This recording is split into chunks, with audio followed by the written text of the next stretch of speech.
بسم اللہ الرحمن الرحیم یا ایھا الناس انا خلقناکم من ذکر و انثی وجعلناکم شعوبا وقبائل لتعارفوا ان اکرمکم عند اللہ اتقاکم ان اللہ علیم خبیر۔ اللہ تعالیٰ کا ارشاد ہے، اے لوگو، ہم نے تمہیں ایک مرد اور ایک عورت سے پیدا کیا اور تمہارے تعارف کی غرض سے، یعنی کہ تمہارے پہچان کی غرض سے، تمہارے انٹروڈکشن کی غرض سے، کیا ہے؟ انٹروڈکشن کی وجہ سے، تاکہ تمہارا انٹروڈکشن ہو جائے، تمہارا تعارف ہو جائے، آپس میں ایک دوسرے کو پہچان پاؤ۔ تو آپس میں ایک دوسرے کی پہچان کی غرض سے خاندان اور قبیلے بنائیں۔ یاد رکھو، اللہ کے نزدیک سب سے زیادہ عزت والا، اس سے سب سے زیادہ ڈرنے والا ہے اور سب سے زیادہ تقوی اختیار کرنے والا ہے۔ یقین مانو، اللہ خوب جاننے والا اور اچھی طرح خبردار ہے۔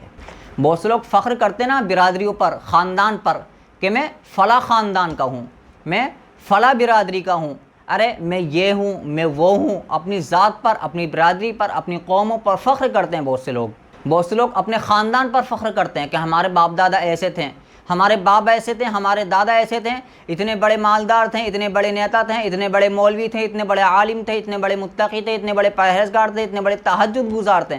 تو اپنے باپ داداؤں پر فخر نہیں کرنا چاہیے، نہ ہی خاندان پر فخر کرنا چاہیے، نہ ہی برادریوں پر فخر کرنا چاہیے۔ اللہ تعالیٰ نے اس آیت کریمہ میں ان لوگوں سے منع فرما دیا کہ تمہارے جو خاندان بنائے ہیں، قبیلے بنائے ہیں، اسی طرح سے برادری بنائی ہیں، یا جو بھی کچھ اللہ تعالیٰ نے بنایا ہے، تو کیا ہے؟ صرف انٹروڈکشن کے لیے بنایا ہے، تمہارے تعارف کے لیے بنایا ہے، تاکہ تم ایک دوسرے کی پہچان کر سکو۔ یعنی انسان میں اعلیٰ خاندان ہونے کی وجہ سے بزرگی پیدا نہیں ہوتی، ذاتیں تو محض تعارف کا ذریعہ ہے۔ اللہ کے نزدیک بزرگی تقوی پر ہے۔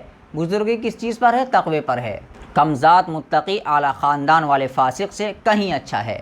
ایک انسان وہ ہے جو کم ذات ہے، یعنی کہ نیچی برادری کا، جو کہ نیچ قوم کا سمجھا جاتا ہے، لیکن اگر وہ اللہ سے ڈرنے والا ہے، نمازوں کی پابندی کرنے والا ہے، اللہ کے احکام کو ادا کرنے والا ہے، پورا کرنے والا ہے، اور لوگوں کے حقوق بھی، اللہ کے بندوں کے حقوق بھی پورا کرنے والا ہے، تو وہ اس انسان سے کہیں زیادہ بہتر ہے جو اعلیٰ ذات کا ہو، اعلیٰ خاندان کا ہو، لیکن فاسق و فاجر ہو، گناہ گار ہو۔ اللہ کے نزدیک وہ سب سے زیادہ اچھا ہے جو تقوی اختیار کرنے والا ہو۔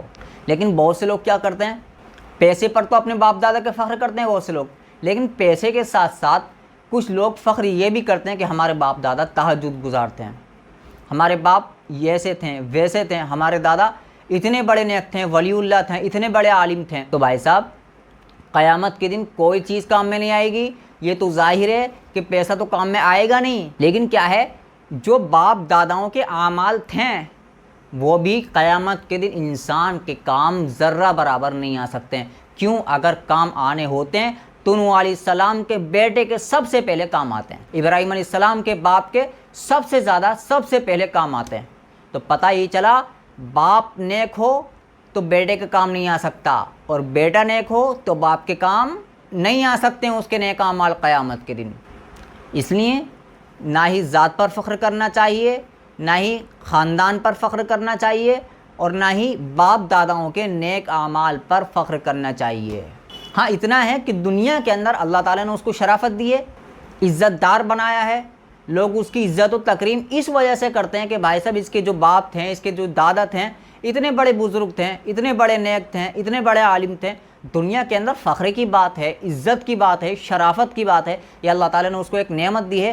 لیکن یہ چیز، یعنی کہ باپ دادا کے اعمال قیامت کے دن کام نہیں آ سکتے۔ کام جو آئیں گے صرف اور صرف اپنے اعمال کام آئیں گے۔ اس لیے ان تمام چیزوں سے بچیں۔ اس ویڈیو کو آگے بھی شیئر کریں، ان لوگوں تک خاص طور سے شیئر کریں جو لوگ اپنے آپ کو اونچی برادری کا سمجھتے ہیں، یا برادریوں پر فخر کرتے ہیں، یا اپنے باپ داداؤں کے نیک اعمال پر فخر کرتے ہیں۔